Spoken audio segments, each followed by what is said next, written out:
Olá, bem-vindo a mais um vídeo.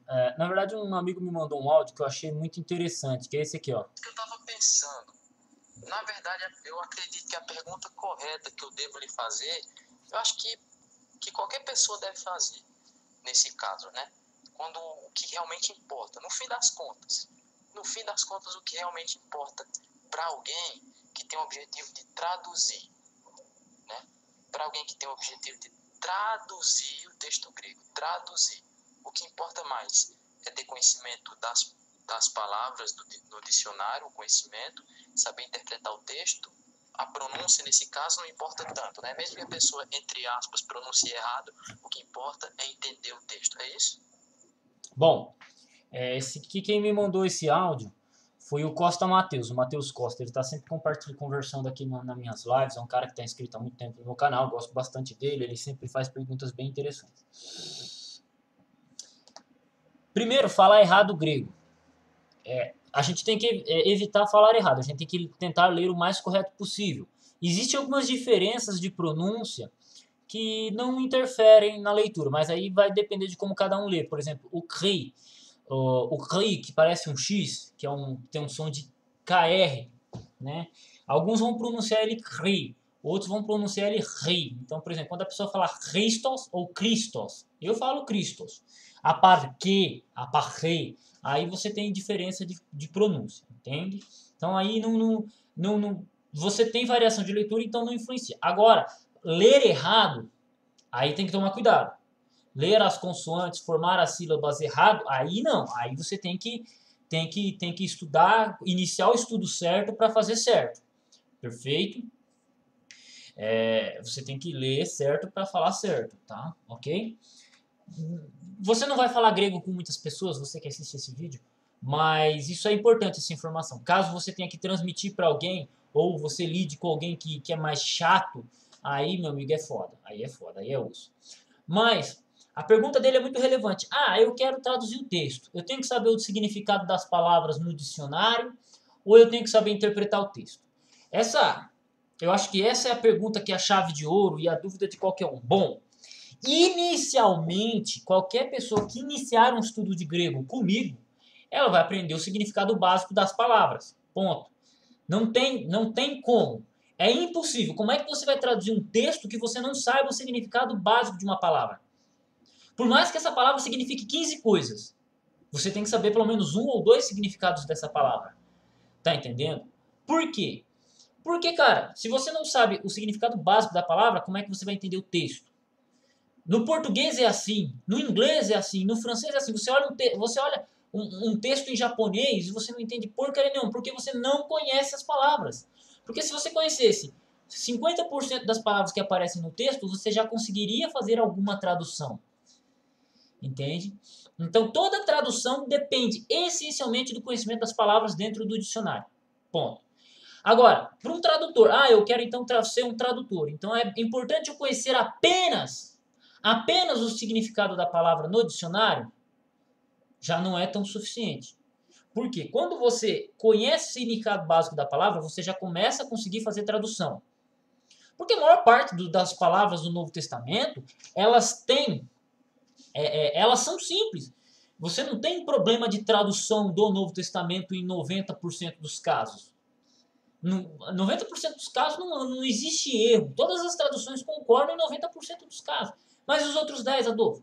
Bom, os outros 10 são aquelas traduções difíceis, de escolha difícil, traduções que você literalmente, tipo, você vai ter dificuldade.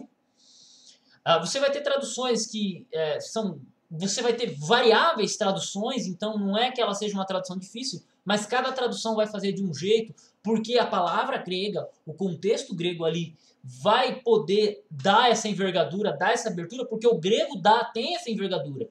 A relação entre grego e português, grego e inglês, de uma língua para outra, você tem nuances que parecem soar absurdas. Então, mas ainda assim elas estariam corretas. Parecem soar absurdas. Porém, então o texto, inicialmente você vai precisar conhecer o significado básico da palavra. Depois, quando você for traduzindo, ganhando experiência com tradução, você vai sentindo que a traduções, ou certas traduções, elas são possíveis ou elas são impossíveis, de acordo com a experiência que você vai tendo sobre o texto. Ah, por quê? Você vai deparar com a palavra agora no texto de Mateus 1. Aí Mateus 3 você se depara com a palavra de novo. Aí lá em João você se depara com a palavra de novo. Só que aí você começa não só a traduzir o contexto ali, você se lembra dos outros textos e você começa, como um tradutor de grego normalmente tem, ele vai seguir princípios exegéticos, ele também vai estudar exegese. Qualquer um que estude grego estuda exegese também. É claro que você tem pessoas que não se fixam na exegese, mas conhecem a exegese, conhecem o princípio exegético, o princípio hermenêutico, e automaticamente ele já consegue contextualizar a tradução. Né? Então aí vai seguir um parâmetro. Então é uma coisa meio doida. Uma ciência vai complementando a outra. Uma ciência vai complementando a outra. Uma ciência vai... A sua experiência com o texto, a sua prática, o tempo vai te ajudando. Então, por exemplo, hoje tem nego que vem e faz uma pergunta para mim no texto. Pá! Eu olho o texto, eu olho no dicionário, mas aí eu presto atenção. Mas peraí, a palavra utilizada em determinada tradução, será que ela tem algum sinônimo? Será que ela tem algum significado que desqualificaria ela para essa tradução? E muitas vezes, traduções feitas no texto bíblico, por exemplo, no texto bíblico, no Novo Testamento, ela não aparece no dicionário. Só que a palavra utilizada, ela é um sinônimo. Eu já vi casos assim. Ela é apenas um sinônimo da palavra citada no dicionário. Ou um dicionário traz um significado, outra traz uma palavra sinônimo àquele significado, e por aí vai. Então, particularmente, isso vai depender da experiência do tradutor. Por isso que você tem muita gente aí que estuda um pouco de hebraico e comete erros crassos no hebraico. Posso mencionar eu mesmo. Tem um vídeo na internet, que eu falo sobre Isaías 45, que Deus criou o mal, né? E eu coloco lá, Deus cortou o mal. Mas o meu desconhecimento de hebraico, das sentenças hebraicas, das relações hebraicas, das relações de amor do hebraico, fez com que eu tivesse uma interpretação. Quando eu conversei com alguém que entendia muito mais de hebraico que eu sobre esse assunto, num grupo um tempo atrás, uma pessoa foi lá e me corrigiu.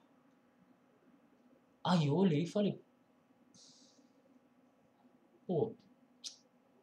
Então, tá entendendo? Então, às vezes uma tradução, ela vai estar lá no dicionário.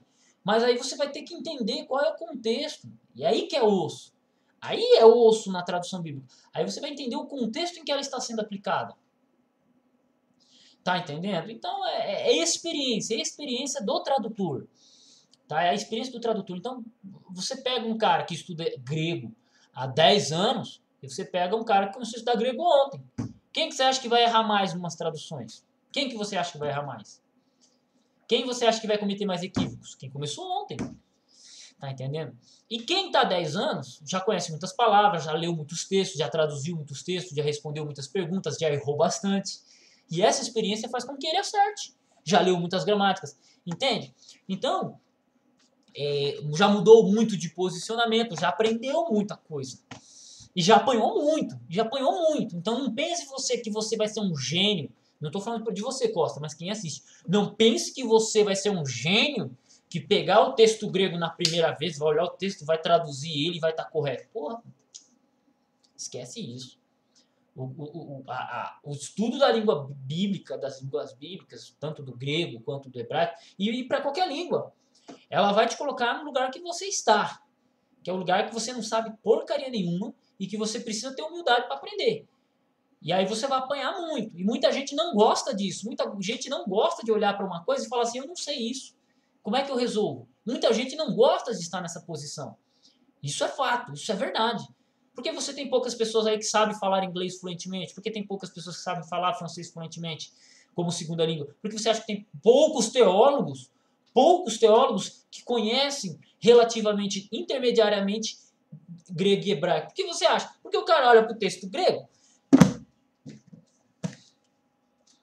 E isso acontece comigo. En ois epsanactenson ton miriadum tu uclu hoste catapatem alelus erxato legem pros tus matetas autus proton. O cara olha pra isso e diz, como é que eu traduzo essa merda? Tem gente que não gosta de estar nessa posição. Eu, olhando para o texto aqui agora, se eu for traduzir para vocês, você tem a palavra miríado, você tem a palavra multidão, né, muita multidão, né?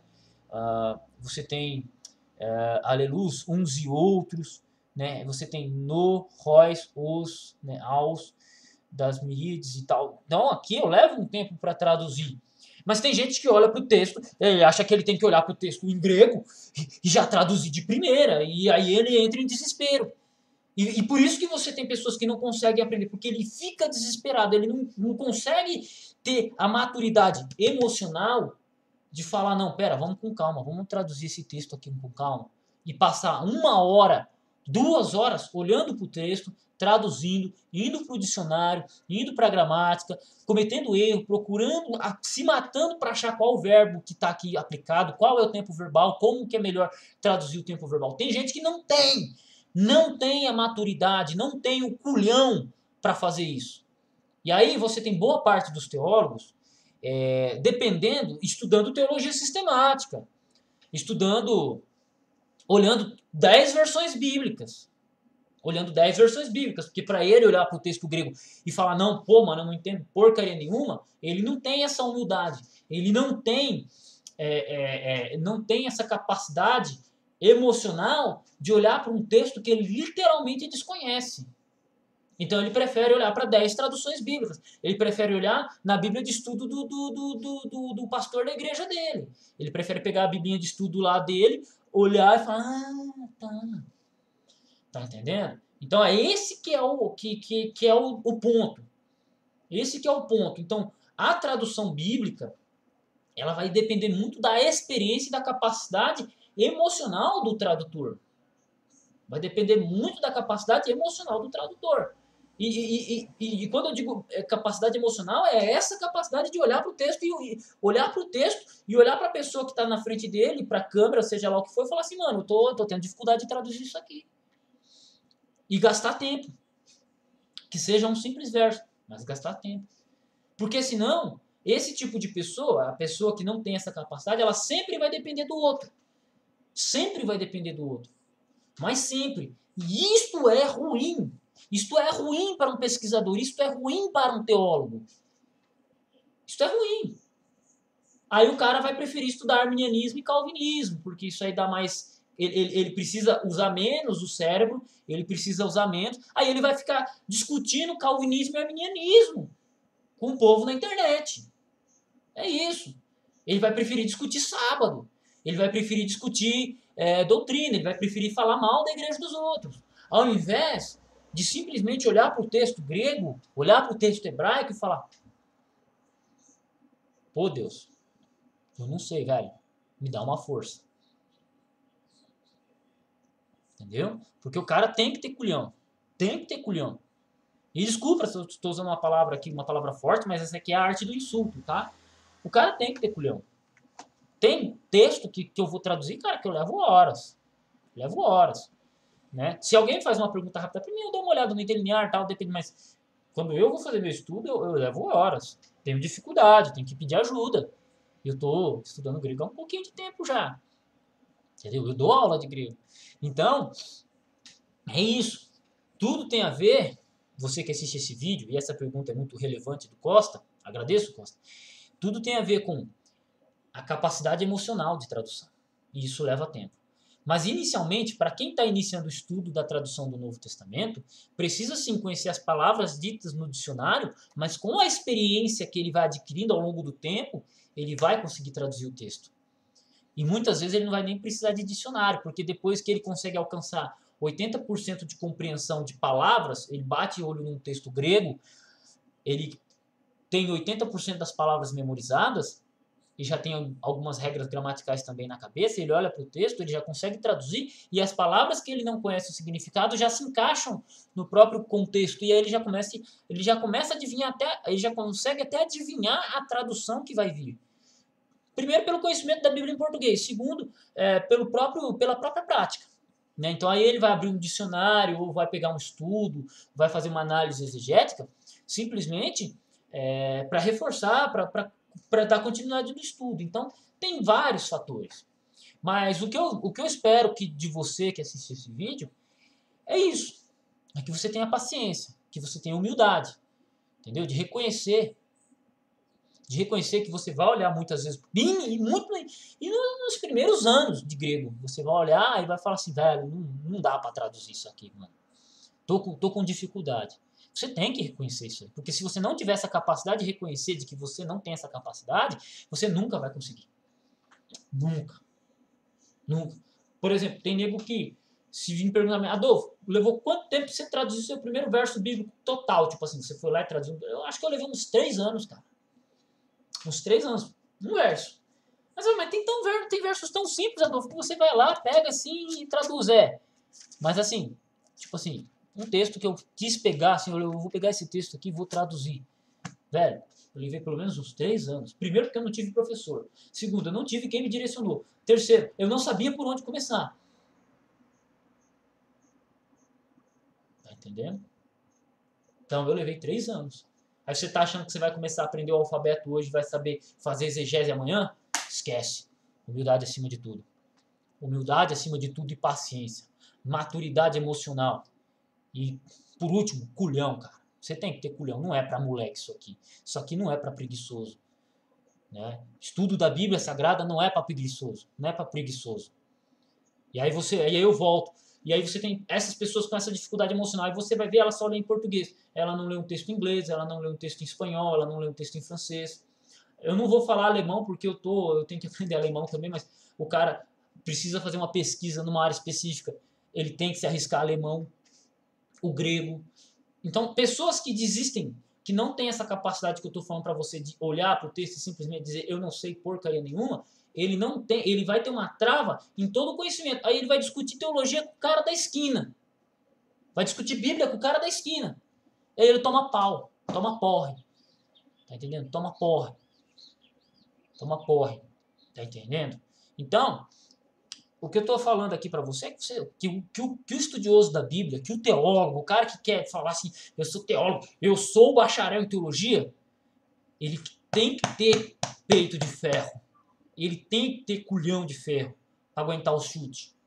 E não estou falando o chute de enfrentar o oponente, não. O chute que o próprio estudo vai exigir dele. E aí retorna a tradução, retorna a experiência, retorna aos erros, retorna ao tempo. Se você acha que não pode gastar todo esse tempo, vai lá. Vai estudar apologética, vai estudar teologia sistemática, vai fazer qualquer coisa. Porque língua bíblica é para quem é macho. E você pode ser até mulher. Você pode ser até mulher. Mas tem que ser mulher de verdade para estudar para estudar as línguas bíblicas. E aí você entende em que nível se encontra a capacidade e a vontade de saber do brasileiro. E aí você sabe que local você está ou não. Até o próximo vídeo, tamo junto e fiquem com Deus. Tradução é isso aí. Estudo da Bíblia é isso aí.